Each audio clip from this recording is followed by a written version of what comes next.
Solve 125 power 2 by 3 into 625 power minus 1 by 4 equal to 5 power x. இந்த x value தான் find பண்ண போகிறோம். Okay, இந்த மாதிரி சம்மில் என்ன பண்ணால் பேஸை வந்து ஈக்குவல் பண்ணுறதுக்காக நம்ம ட்ரை பண்ணோம். ஸோ 125 நம்ம எப்படி எழுதலாம்னா 5 பவர் க்யூப்னு எழுதலாம். ஏன்னா 5 3 டைம்ஸ் மல்டிப்ளை பண்ண நமக்கு 125 கிடச்சிரும். தென் ஆல்ரெடி 2 by 3 இருக்குது இன்ட்டு 625 வந்து நம்ம 5 பவர் 4 எழுதலாம். ஓகே, 5 4 டைம்ஸ் மல்டிப்ளை பண்ணால் நமக்கு 625 கிடச்சிரும். then பவரில் minus 1 by 4 இருக்குது equal to 5 power x. okay, next stepல 5 power 3 இது வந்து மல்டிப்ளிகேஷனில் இருக்கா. So 3 into 2 by 3 into 5 power 4 into minus 1 by 4 equal to 5 power x. Okay, இப்போ இது கேன்சல் பண்ணலாம். 3 3 கேன்சல் ஆயிரும்.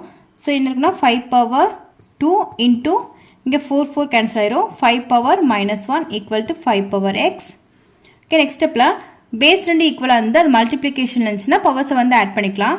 ஸோ 5 பவர் 2 ப்ளஸ் பண்ணோம், மைனஸ் இருக்கலாம் minus 1 equal to 5 power X. Next ஸ்டெப்பில் 5 power 2 minus 1னா 1 equal to 5 power X. Okay, இப்போ base ரெண்டு ஈக்குவலாக இருக்கிறனால பவர்ஸ் ஈக்குவல் பண்ணிக்கலாம். therefore x equal to 1.